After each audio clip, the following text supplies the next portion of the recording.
Hi everybody, welcome to the stream.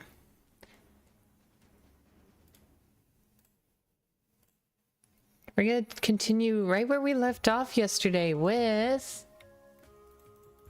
testing. So, I spent some time yesterday fixing what we started. So, I'm gonna go real quick right here to our little repository, and you can see here under actions we have a successful build both for the web build and for unit testing. And you can see here that the unit tests, I actually separate the build and the run unit tests just to make sure that they were, you know, taken care of separately. And then down at the bottom you can see it actually ran them. All tests have passed with 104 test cases. So everything is working for that, which is amazing, which means now we get to focus on continuing to implement unit tests now that I've got fixed. One of the big issues was we had things like the headless mode having a null pointer for the loader. The loader is a unique pointer, and it was pointing to an invalid instance because in the headless mode it doesn't create a loader like an image loader.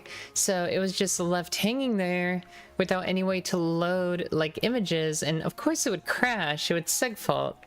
And yeah, because we were referencing a null pointer and trying to run a function. Common problem, right? So yeah, that's where we ended up with, and it turns out that was pretty much all we had to do to make sure that we were fixed up. There were a few other little things, and what I ended up doing with the post commit, I'll show that real quick as well. The post commit here has been modified a tiny bit. So what we do now is we actually use so we actually zip up the assets now and send one file instead of a bunch of files. This reduces the amount of time it takes to upload everything, while also making it so we don't have to worry about like, oh, did we have certain new files or old files, like do we have to overwrite them, right? It's just all in one zip file now that gets sent over. And we actually use PSCP, which is the PuTTY SCP version that comes installed. And you can see here I include a password file as well for authentication, so it's now automated instead of interactive, which I found out if you just try to commit on an interactive prompt here, all it does is it just waits. It hangs forever, which is stupid and pointless, so we don't do that. So yeah.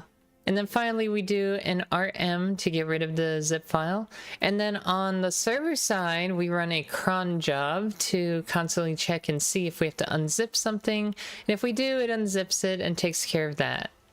So that's where we're at. And so with those tests passing, we can resume where we left off yesterday. So these are the current unit tests that are implemented, these 5 right down here. And so we're going to continue off that. That is the first 104 unit tests, which we have validated are passing both on Windows and on GCC, which I'm happy that all that's working, because that was like the exciting thing about yesterday with us trying to like build all this. So yes, I'm glad all those woes are done. We get to move on to more migrations today for testing. So in here, we got a couple more. So we've done buff, effect, enchant, and engine. So now we are on the file test. This is going to be a relatively small unit testing set. So the process we have been using is we'll, of course, create a new CPP file in our game project. And then we simply copy paste the contents of the previous unit test file as a starting point. We get rid of CPP unit test, both the namespace and the header include. Hi there, Kyle. Welcome to the stream. Nice to see you again as well. Thank you. That's okay. It's nice to see you again.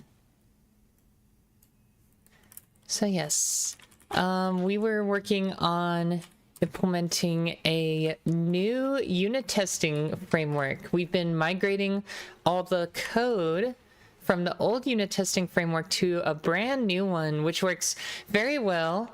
And the biggest appeal is that it also builds in my continuous integration inside of Git actions. So we now have the runner doing unit testing as well and making sure that all tests pass every time we commit. So that is absolutely wonderful. And what I've been looking for a long time, I talked about it a lot on stream, but I didn't expect to actually get it implemented. So I'm just happy to be at this point.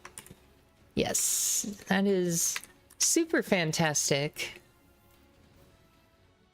And so we're doing the migrations now. So there's a few things we have to change. And of course, with the different framework comes different like function names and such. So for example, I actually have a macro on top of the macros called test. We put inside the class fixture as we learned the proper terminology of it yesterday. So yeah. As for myself, I'm doing okay. Yes. I know I haven't been streaming for about a week and a half, but it's not because I haven't been like well or anything. It's actually, oh, this is supposed to be test, by the way. This is supposed to be the constructor, but it's just I've been busy working with like my game's composer to design music. He's been coming over and we've been working on the project together. So yeah, that's why I haven't been like streaming lately, but we've had the chance to stream at least yesterday and today, so that's nice. Okay, so constructor for setup, and then we have our destructor for tear down, which is down here for whatever reason. I am still learning C++. Excellent. Aren't we all?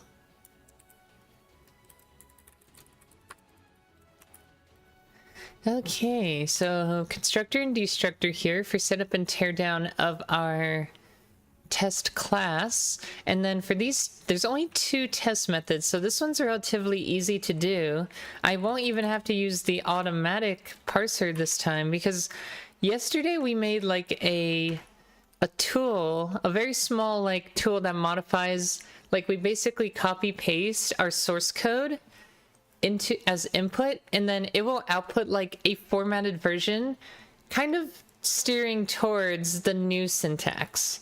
But in this case, it's so short that I'm just going to manually do it. So you'll get to see all the steps regarding that. So for anything that is assert or equal, they now become require macros, like so. Anything that is assert exception now becomes require, I think requires or require throws as you specify what you want to run. So in this case, it's trying to load this test sprite, which is invalid. So it's supposed to throw an exception, and then we're expecting our throw to kick in for it, so we expect a runtime error. So that's how that one works in the new framework. And then we also have assert expect exception. So again, same thing. And this time we're just trying to read a data file, like so. Expecting another runtime error. Don't need the semicolon. And then for these requires, they are supposed to be a condition now to determine if they pass or not. So we get rid of the argument commas and replace them with these. For the ones that have true equals, these are just going to be booleans, so I can take out the true equals. And then finally, we get to remove all these like comment things. Unfortunately, it doesn't support them, at least not in this way. There are ways to do it in this framework, but it's not really necessary. So I've just been removing them, honestly. And there we go. That's pretty much all the tests written. The only thing I have to do now is insert a comma to end a class declaration, and this should be ready to go for unit testing. So I'm going to go ahead and rebuild the project, and then it's going to pop up in Test Explorer. So this is what the new tests look like. This macro actually concatenates the class name with the test name just via token combining. It's just a macro syntax here. It's just doing some token combining. So you can see here it calls test case method, doing CL with adds the little brackets around the class name, followed by concatenating the test case name as two strings. The strings then get turned into a function name. Okay, so we had a successful build, which means these two should have popped up under here, and we can go ahead and run them real quick to make sure they work. Or if they fail, then something went terribly wrong. They shouldn't fail, simply because we intended them for them to pass, of course, so unless we didn't implement them right, like during the migration, that shouldn't be a thing. So hopefully they work fine. So we can see the second one fails. Let me see why. So required throw as... So it just failed to throw effectively because this file is not supposed to exist. So there's no way it shouldn't have thrown, right? I have a theory, and I think it's from something I broke very recently. So we're gonna see, right? Because I don't think there's anything, yeah, like the game didn't load incorrectly or anything. So this is actually a regression from something I changed last night. When I was updating the code to work for the headless mode, we can see here, it actually returns an OK code if it fails to load. If the loader is a null pointer. I think I did this to prevent the game from like crashing when this occurred, because in headless mode it's supposed to be okay, right? So maybe in theory we should expect that this passes, but only in headless mode. But normally it should fail because this sprite doesn't exist. So maybe we should like, I don't know what we should do here. This is a little tricky. Like, I want to test that it actually can't find this file, but the R code returns the wrong thing.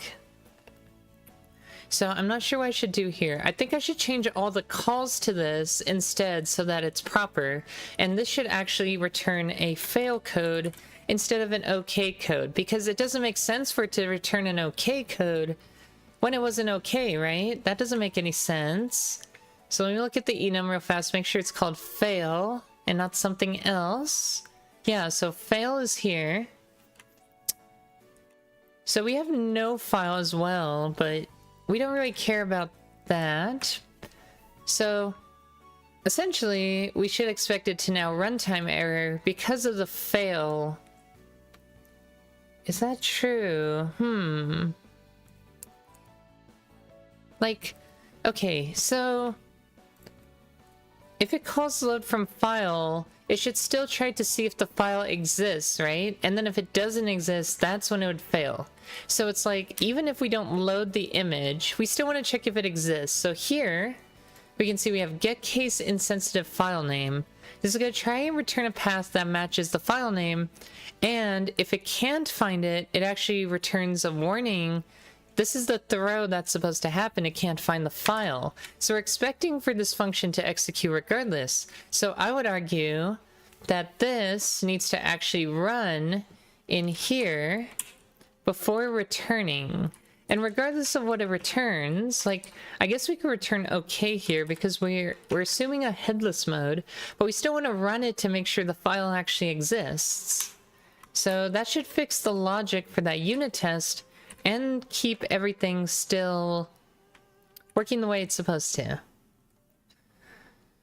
It's a bit much, but it was a modification I made last night just to make sure that unit tests are compiling proper on GCC with the headless flag enabled, but obviously that caused issues with actually loading images because we're not caring about loading images in a headless mode setting because we're not displaying graphics, so we don't do that.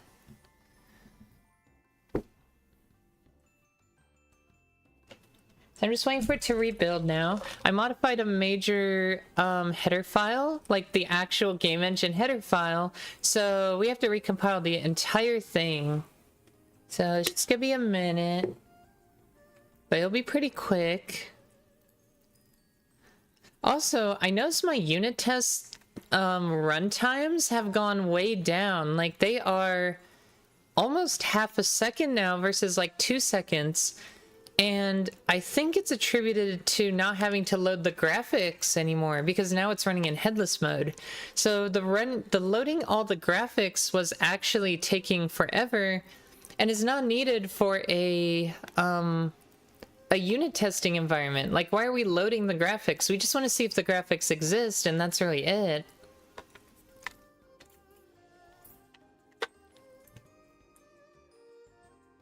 So I didn't realize that, and I'm like, why are my unit tests so much faster now? I'm like, oh, that makes actual sense, right? It actually is because I'm not loading stuff I don't need to anymore, which is dumb on my part. So let's go ahead and see if this unit test now succeeds. It should.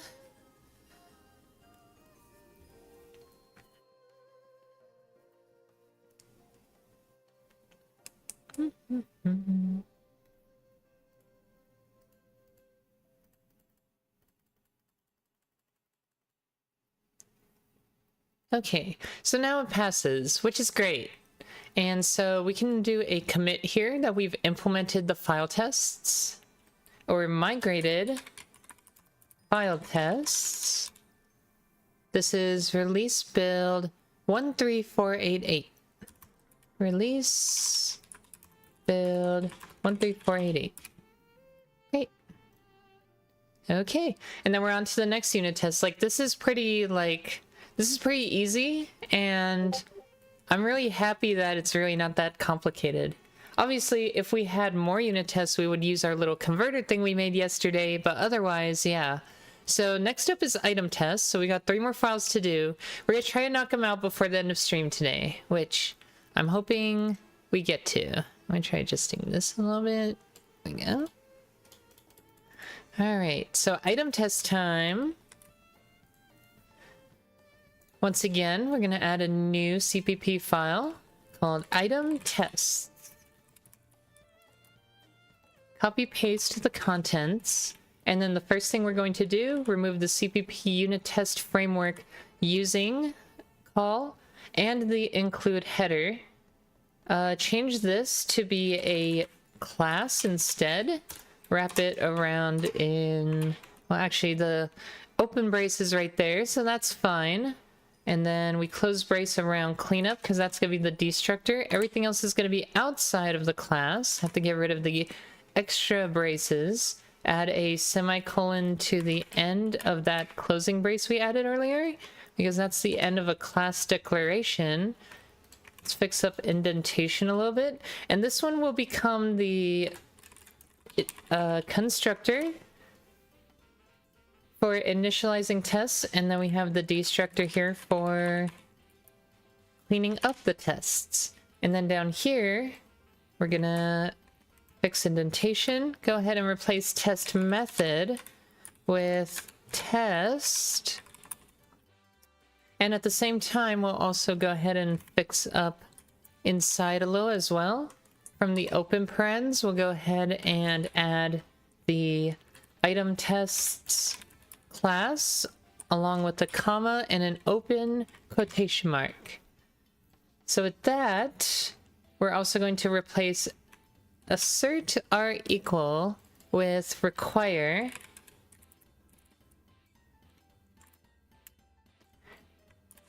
And then that should get a lot of them, but not all of them. I'm looking for any more types of asserts that we might want to replace now. There's some is falses here, so the is falses will turn into require, but with a not. So we're just going to take all these, and inside the parens we're going to add an exclamation point to negate that logic. And then we have expect exception, which becomes a require throw as, and then we put the code to run inside the first argument, and then the exception inside as the second argument. Funny enough, we just use a generic exception here, and then see if there's any other types of asserts. There's is true, which just turns into require. No extra work needed there. And then we have assert fails, which turns into fail on this side. I'm also going to remove the wide string indicator because we don't need to use wide strings for the strings. So I'm just getting rid of that. And with all of that changed, we should be in a good position to now run. There's another expect exception. Require throws as. Throws as. And then check for, or try to run this function, expecting a standard exception when ran. Okay, any other asserts we should know about? Looks like all asserts have been taken care of. So the next thing I do is I take all my tests and I'm going to go ahead and feed them into the little program we made yesterday. It's called, I think it's just called comma parser, but it does more than parse commas, I promise. We wrote it yesterday as a little tool to help us with the migration because some of these, as you can see, there's a lot to adjust. So doing all this manually is kind of a pain. So what we do is we insert the code we want to modify into input. I don't see Visual Studio Code open. I'm going to reopen it real quick because it had our files from yesterday. So I'm going to open, we have to go back to source, comma replacer, input. So we insert the code we want to modify into the input file, then we run the program. It's going to do a couple things, and then it spits out the modified code in output, which we can then take and paste back into Visual Studio, and we should have some more modifications done. So some of the things it's done is it's added the equals equals instead of these being separate arguments. And then for anything that was a wide string before, it's now just gotten rid of it at the end so that they are proper with the macro. The macro only accepts 2 arguments, so the third argument used to be a string, which it doesn't accept, so it's been killed off by the script as well. One thing I like to do for cleanup after this is I set true equals equals to just be nothing because it's just a Boolean function checking if true. And then for false, we like to take it and add a not instead. And so that takes care of those 2 scenarios. And then after that, we're looking for any C strings because we found out we can't compare C strings and normal strings. So if there are any comparisons related to that, we have to make sure we get rid of them. We also have to get rid of any W formats because W formats, well, this is all for, again, the extra logging when it comes to each test, which we're not going to use anymore, because they are no longer allowed arguments for this test framework. So yeah, we're looking for any C string conversions. And if we have any that are for the actual require, like in this case, then we have to adjust because we can't actually compare, excuse me, a C string to standard string. So it actually just doesn't work, we found out yesterday. So luckily we can compare just the normal string. So W format actually returns a wide string. So I'm actually going to just switch to normal format now. We don't need wide format anymore. So that's that. Is this a macro? Please don't tell me that turned into a macro. I hope there's no macro called format in here. I would be pissed. But then again, this one wouldn't work either if that was the case. It doesn't look like... That kind of looks awkward, doesn't it? A little bit, maybe? I don't know if that's like the template parsing engine. Include format in MSVC. Isn't format... Okay, yeah, it's coming from that, so I think that's correct. At least I hope... the coloring is throwing me off. I think IntelliSense has not caught up. Yeah, I don't think IntelliSense has caught up. So I'm not too worried about that. Enchant list doesn't look visible to me in here. Yeah, it's inaccessible, which means it was probably a friend class before, I'd imagine. And it's probably not anymore. As in, like, we would have to put, like, item tests, but if we do that, like, does that even exist, right? Will that work? Because we were having issues with it before not actually going through, which means we would have to make it public or something. Or we have to do this, like, trick where we're like, okay, well... we need it to be accessible, right? It was enchant list. So right now it's under the private tag, but we can say if defined unit testing, we can add a public tag just for unit testing purposes. So we have access to it because it does need it for the sake of testing. I don't want to wrap the actual define in there, just the public tag. We could keep it like that. So that would be the fix there if we wanted a short way to make it work. It would make what's below public though, so I think we would also do this afterwards. Kind of janky, but it is what it is. Or we can just add another private here for the sake of doing that. I guess that would be fine. It's a little sloppy, but it does get the job done. And it looks like there are more compile errors. So let's start from the top here and see what we got. So here, map type doesn't look visible. So again, a lot of these were probably friend class things that need to be adjusted now. And we're probably going to just have to add more if defs to get this to work because I don't want to expose everything that we don't really need to expose, right? There's like no reason to. If this is just for unit testing, let's just give it a temporary method of exposure and keep everything private so we don't end up writing code that we don't really want to accidentally mess things up with. I think that's only fair. And this would have no effect if unit testing is undefined, of course. So that fixes that one. Then we can go down here. And we got... not you. It looks like there was an equals. So that's interesting. I don't know why there's an equals there. I'm just going to double check what the code was originally. Just to make sure we're not missing out on anything.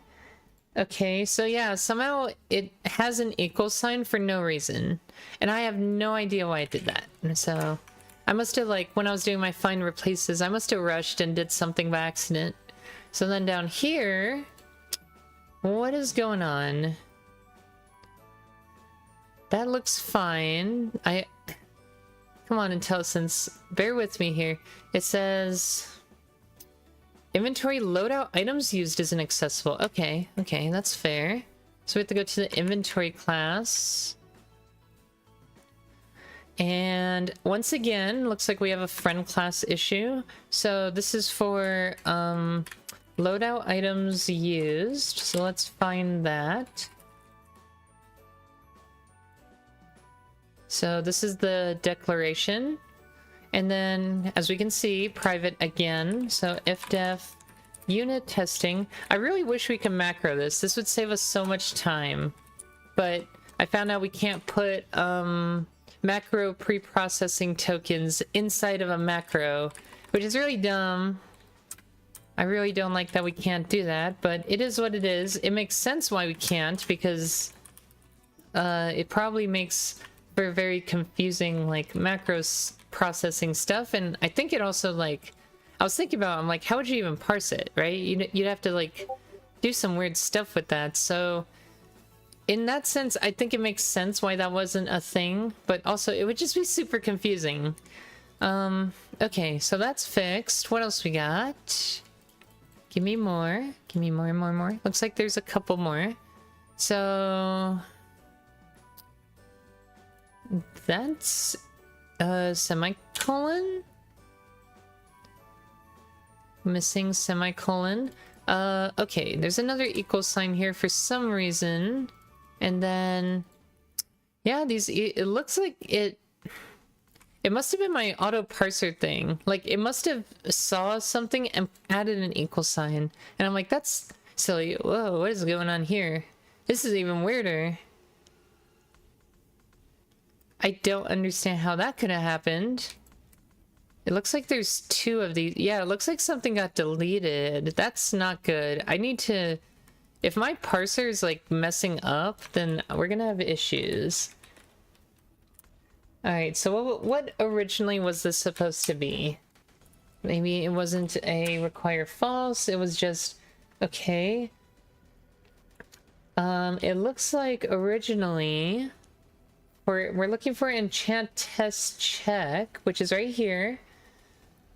Assert is false. And then there's the for loop. I don't know why it's like duplicated. That's just weird. What? How did that even happen? Okay. All the rest of the code looks correct. So, and it's done it here again. There's something going on. Okay, so I can imagine like, let's see. So what kind of bug would this lead to? So, oh, we changed this because at first we were looking for like, we said, okay, require might have, means we have a comma. That's not necessarily true. Yeah, so I made that assumption and now I have to take it back because it might not exist. If it doesn't exist, it's just going to add both strings to each other with an equal sign in the middle. So that makes sense because it's just gonna go to end pause and then it's gonna do it again. So if it's not equal to end pause, then we do the line substitution thing. Okay, so I'm glad that was found. Okay, good to know. I'm like, why are we getting this weird like duplication? Now I understand. It's for any standalone conditions. Okay, here, this is still not working out. This is a Boolean. What? So improvement exists. Cannot find a step. So we're seeing if improvement exists is true. Is that what we're saying? I assume that was what the original request was. So this is for test enchant test check. Does obtain duplicate is true. Okay, right here. Does improvement exist? Right. Okay, that makes sense. Okay, so that works. Require that. And then down here, again, the equal signs are killing me out here. Get rid of this one. And then down here we have test in range. So once again, this test in range thing has changed. So no longer do we require the comments at the end, and it will still test things within a certain range of units. Cool. So that's all the tests converted for item tests. We'll go ahead and give them a run once this all compiles, and we'll go from there. Yay! And then we are down to two files? 2 files to go. So I hope we finish. We got about 25 more minutes of code time. So hopefully soon. Oh, so here's the cool thing we can do now, right? So if we go to our web browser and we go to our actions, that commit I did earlier for file tests, we can see if they worked. So we can see it actually failed, why did it fail? Of course it fails when I'm actually streaming. Let me see what happened. What? Expected an open parens for function style cast or type construction. In file test line 16, we like just wrote this, right? So, an expected an open parenthesis for function style cast. That's a little weird.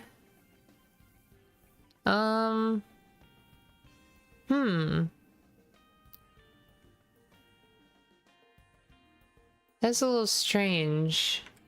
I don't know why. Oh, you know what? Required throws as in the mscripting build does do something different. So you can see here that, like, we have these, like, made-up things to get rid of, yeah. Like, we don't want to run these lines for, what do you call it? For the mscripting build, because it's not trying to test anything. So, because of that, we need to actually add a blank version of this that won't do something. And so, yeah, and I wonder if the same is going to happen to fail, because we didn't really do anything for that. At least I don't see anything for that. But yeah, it's going to be condition and what's this, exception, and we just wanted to report nothing on that line. Did you know that someone can steal all of your code? Yeah, it's open source. They are allowed, I wouldn't say steal, more like use or learn from. It's not really stealing if it's provided, right? Yeah, like this is an open source project. Well, it's an open source game.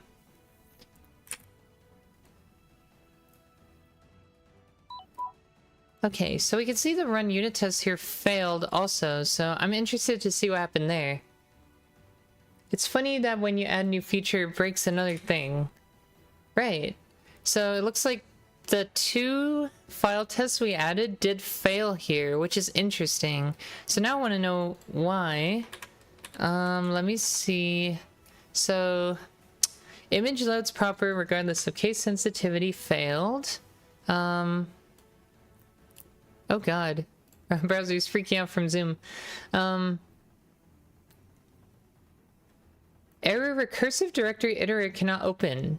Okay, yes, that's the point. It's not supposed to open it. It's supposed to fail. Wait. Oh, no, it's not supposed to fail. It's supposed to be able to figure this out. Do I not have a title transparent.png? Did I, like, forget to...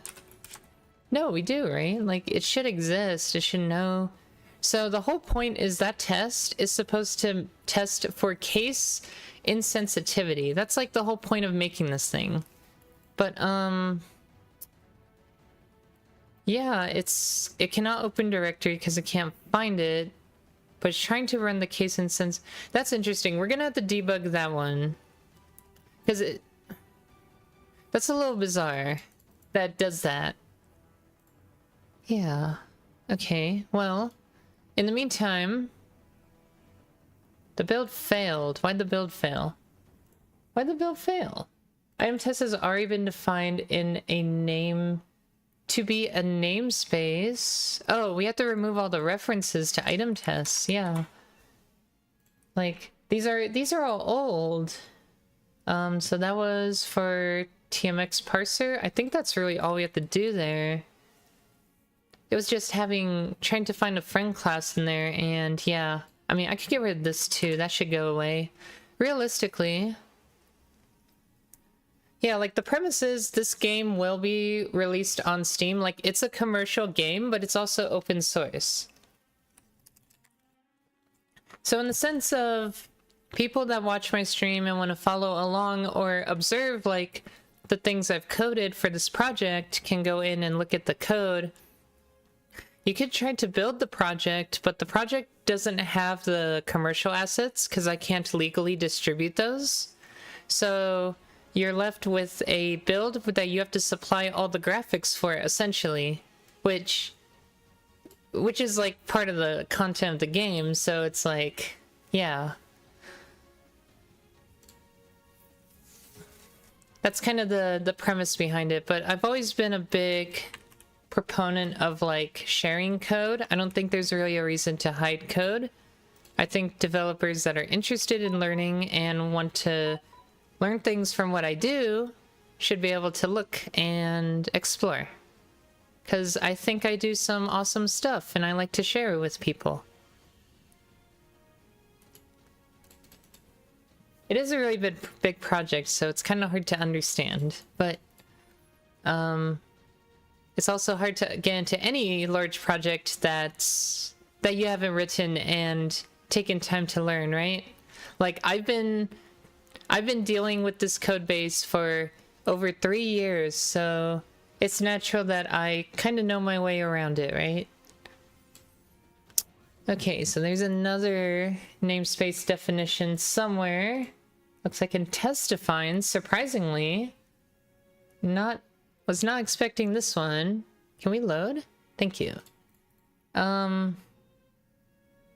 In what? Declaration of item tests in test defines.h. Oh, there we are. Yeah, we don't need these anymore. This file can disappear. Let's get rid of it. Test defines. Okay. Yeah, that's gonna get rid of quite a bit of stuff. It's probably gonna cause some other errors, because probably there were other things referencing that class in that specific namespace.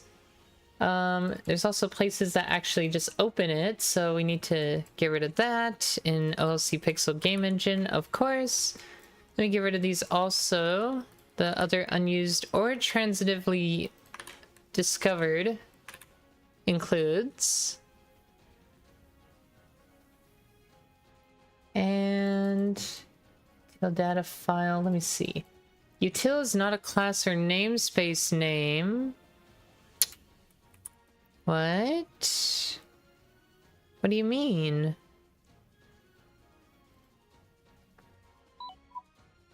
In data file, do we have to include it now? Okay, so it doesn't include util here, so I think Pixel Game Engine wanted it originally and I removed it. So now it's not included there anymore, is my guess. I have Doom 3 source code, but I cannot begin because I know I will not understand anything. Well, sometimes you just gotta like jump in, right? Like if I'm reviewing a code base, like the easiest way to start is just go to the entry point and then open up debugger and then, well, assuming you know what the program does already, just open up debugger and start stepping, and you'll quickly discover one, like the flow of the program, right? Where the like update loop is, especially if it's a video game. And two, like, just, it gives you an idea of what the structure of the project is and what events exist, what callbacks there are, how the update loop works. That's usually what I do to start, is like, if you know what the program does and what it looks like already, then the first thing you can do is just start at the entry point and run debugger line by line and explore and read. That's pretty much it.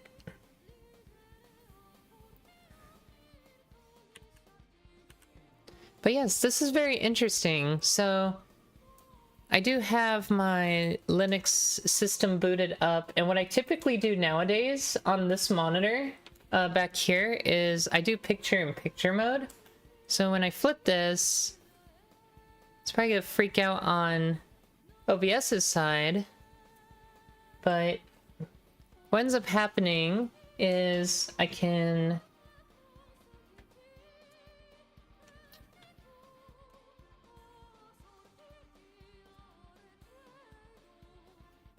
kind of just have it, and then I can work on it like in the background. I have a little, it's like, right now it's like in the corner, it's very tiny. I can make it larger too. But I like doing this. Yeah. Just make it a little larger. And then I also have a KVM switch so that when I'm working on it, I can kind of switch between the two. So here you can see I can interact with it. So that's fun. But yeah. So I'll probably run it on that system later and do some GDB debugging. I should install Rust Desk on it. That way, like what I usually used to do is like if I need to run some debugging, I would just... Oh, I could probably SSH into it too. That might be something I try. I wonder if I could do it right now. Let me see. Why is it still so tiny?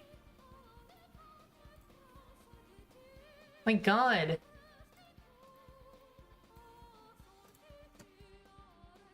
I can't see.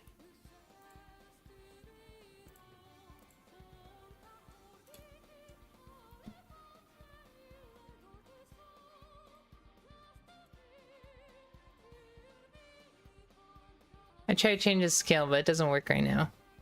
But anyway, yeah, if I know what the IP is here, I can just kind of...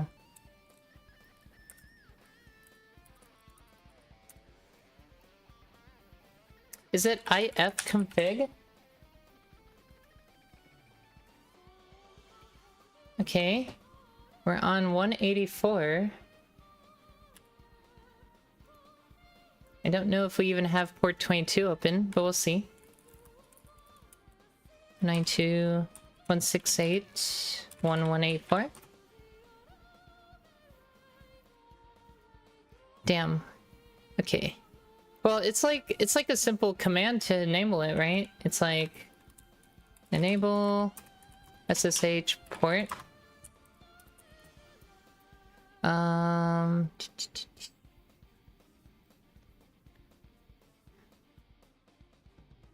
UFW allow... Oh, you can literally just type the program.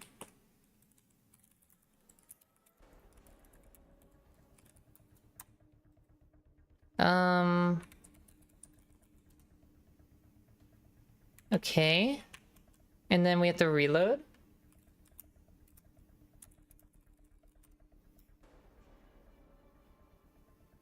It says firewall not enabled. It doesn't have a firewall. Or maybe it uses a different firewall. There's another one. There's like IP tables, right?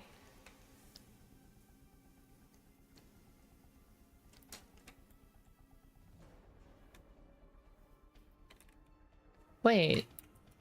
If there's no firewall, why can't I get in? Oh well. I'll mess with it later. It's just like a side thing I need to do for debugging on that system. Did I already install OpenSSH? Oh, okay. Let me just apt get it then. What is it? Literally just open SSH-server.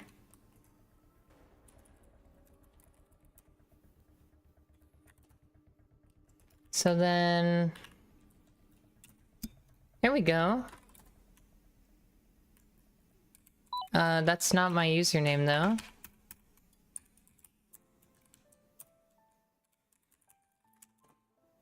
Cool. Okay. So now, we can do, let's go to Adventures in Listoria. Let's pull. I don't even know if we're, let's first see if we're on the right branch. Okay, cool. So let's just pull what we got. And stash, I think, I don't know why this has changes.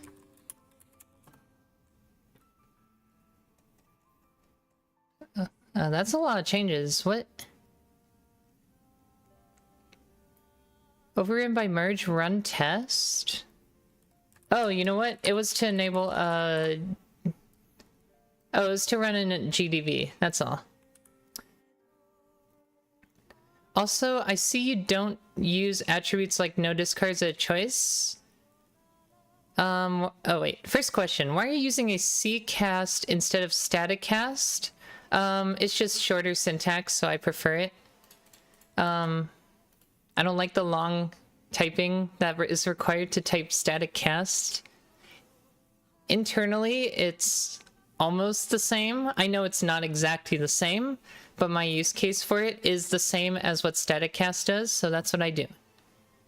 And attributes like no discard, I do use attributes occasionally, so it's just I don't use it everywhere. I'm a little more better about const, but I'm not really that much of a proponent of the attributes, but sometimes I do. But I also have no discard, like reporting as errors, so I don't want to put it in places that I'm actually going to discard the return value, which I do often. So I only put no discard where it matters because it actually errors out, and that's really annoying. And not something like, to me, no discard is only used if like I have to handle like a really important pointer or something. It's like there should be no reason for you to not need the return value. Like sometimes I just need to call a getter just to have something there. Yes, like there's the argument a getter should have no side effects, but like at the same time, I don't want to go putting a no discard on every single getter, right? Like, I do put it sometimes, only when it's like really important. That's just my take on it. Okay, but yeah, we did GDB stuff here, so let me just stash this. And cannot reset index file. Unable to unlink. Oh, God. Sudo.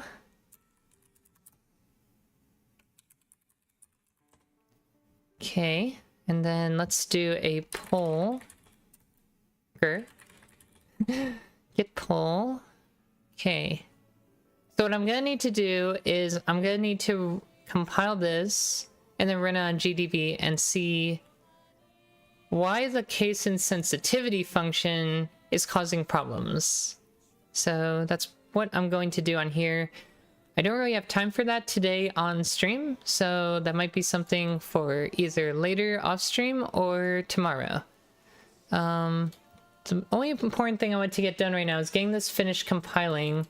There's a couple more places where it looks like I got rid of like the util includes at some point in time, so I need to put it back, I guess. It shouldn't hurt to put util include in here. Like, I don't think util requires, oh, see, pixel game engine. That wouldn't really make sense. It requires geometry 2D, but yeah. Include util. I don't know why it's been... Oh, I probably deleted it because it was like doing the transitive thing, but then, yeah, I get misled. Yes, this is my own game. I've been working on this game for a little over 3 years. Of course, not like every single day for 3 years, but this project has existed for a little over 3 years now.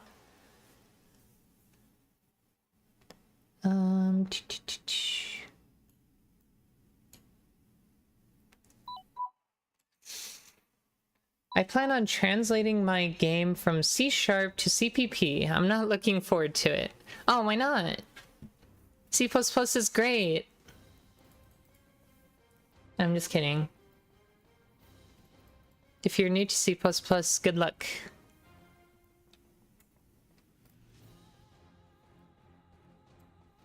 I love C++, so I will forever hype it up.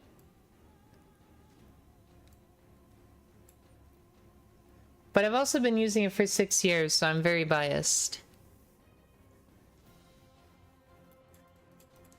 I don't think translation is that bad. It really just depends on, like, whether your C# project was bad, right?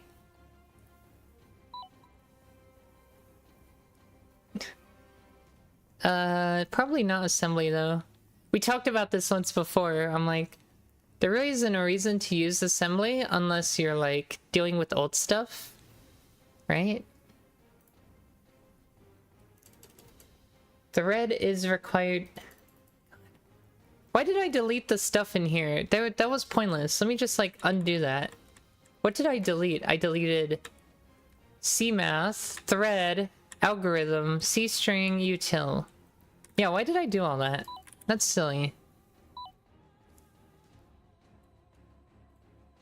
I guess so the logic is that I think these are transitively being included from other stuff, but the transitive includes might be depending on this as well, so it doesn't really work out. I would have to like... There's this new feature, which I've been very afraid to click. It's called... Oh, crud. Let me do this. But it pops up on Visual Studio when you're looking at your include stuff. It says, optimize include graph and remove unused includes, right?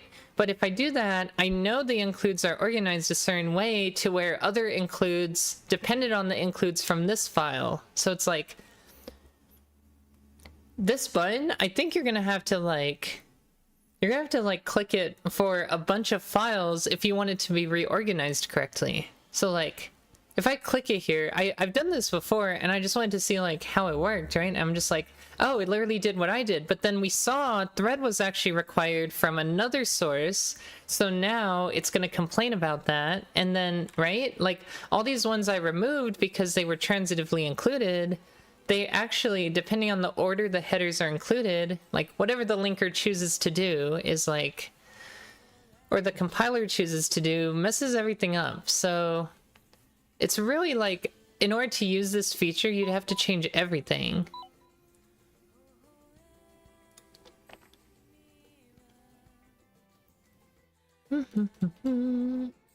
Okay, player test. Alright, so we just have a few more of these lingering around. Like that can go away. And then we have... Yes. And sound effect as well. Those two can go away. Build. Oh, we gotta get rid of this one too. There's just so much random stuff. Okay. So with this, we're probably gonna call it here for today. I know it was a short stream, but we got 2 more test files implemented and effectively we got some debugging to do. So I've got my Linux set up over there, so I'll get to pull up GDB later and work on that. Or maybe I'll just do it on here since I installed OpenSSH. I can literally do it here, right? I would just have to... we would have to make in debug mode, not release, so I can see the actual symbols. So I would change this build type from release to debug. And then I would go ahead and run that, and that will run the make command if I type it right. And then I'll just let that run. It'll take a few minutes, and then yeah, I'll go ahead and run GDB later tonight and see what's happening. But yeah, for those of you that tuned in today, thanks for stopping by. Hope you enjoyed and have a great weekend. We'll see you next week to hopefully do some game stuff instead of unit test stuff, because we have everything pretty much done for unit testing, just need cleanup. So yeah, last few bits to implement and then we're on to more game stuff. Yay! It's been a lot of like side work for the past couple weeks, but glad to be back on schedule. So yeah. And Georgie just said hello. Well, I'm saying goodbye. So, bye everyone. Take care. Thanks for watching.